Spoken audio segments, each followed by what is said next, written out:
నంద్యాల పట్టణంలోని పురాతనమైన పెద్ద చర్చి వద్ద సమాధుల పండుగను నిర్వహించారు. మరణించిన వారి ఆత్మలకు నిత్య ప్రశాంతత, పరలోక ప్రాప్తి కలగాలని కోరుకుంటూ క్రైస్తవ కుటుంబ సభ్యులు ఈ పండుగను చేపట్టడం ఆనవాయితీ.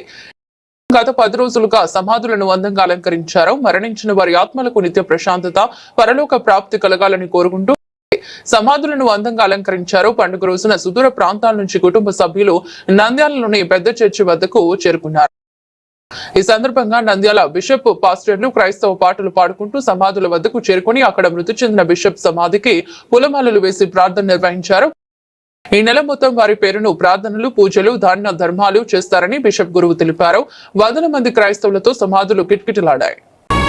శిథిలమైపోతుంది మానవ దేహం, అది దేవుడు నిర్మించిన దేవాలయము.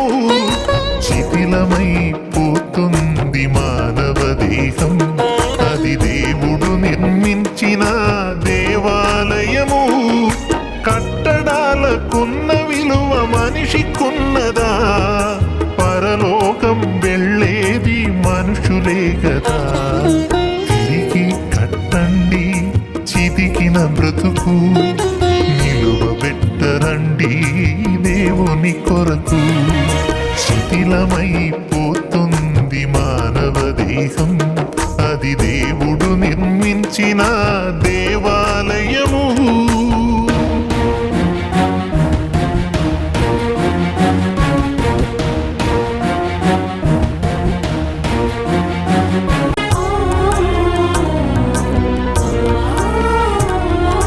మరుగున పడిపోతుంటే దేవుని నిజ మందిరం మెరుగుదిద్దుకుంటుంది మానవుని కట్టడం.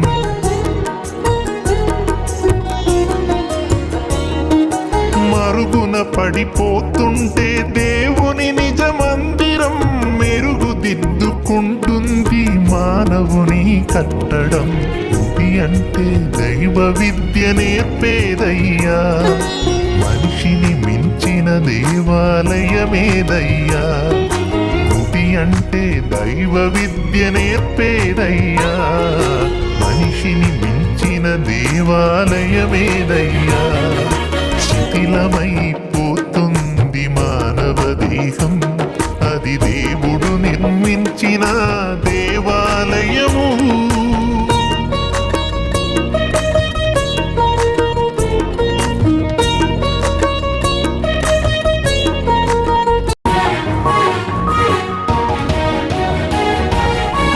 గెరాసేన దేశములో ఒకడున్నాడు, బ్రతికి ఉండగానే వాడు శ్మశానం చేరాడు.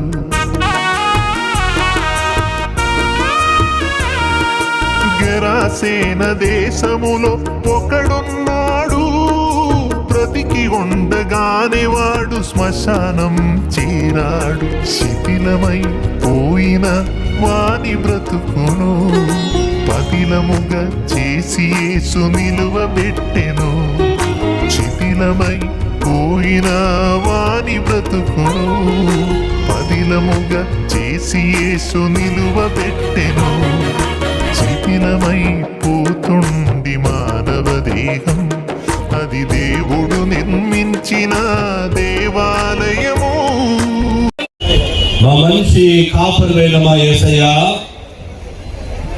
నేనే పునరుత్థానమును జీవమునని సెలవిచ్చిన మా ప్రియ పరలోకపు తండ్రి, సమస్త ఆత్మల పండుగ దినాన నంద్యాల పట్టణములో క్రైస్తవ విశ్వాసులతో కలిసి మా పితరుల ఆత్మలు ప్రభువా నీ సన్నిధానములో ఉన్నాయని, నీ రాకడలో మేము వారిని ఎదుర్కొంటామని శుభప్రదమైనటువంటి నిరీక్షణకు గుర్తుగా ఉన్నటువంటి ఈ పండుగలో నీ వాక్యాన్ని ధ్యానము చేసుకున్నకు నీ దాసునిగా పనివారిగా నిలబడి ఉంటుండగా మాకు కావలసిన నీ శ్రేష్టమైన అతి పరిశుద్ధమైన సందర్భానుసారమైనటువంటి మాటలు మీరు మాత్రమే మాట్లాడి మీరు మాత్రమే మహిమ, ఘనత, ప్రభావాలు పొందమని మా ప్రభువు యేసు క్రీస్తు ద్వారా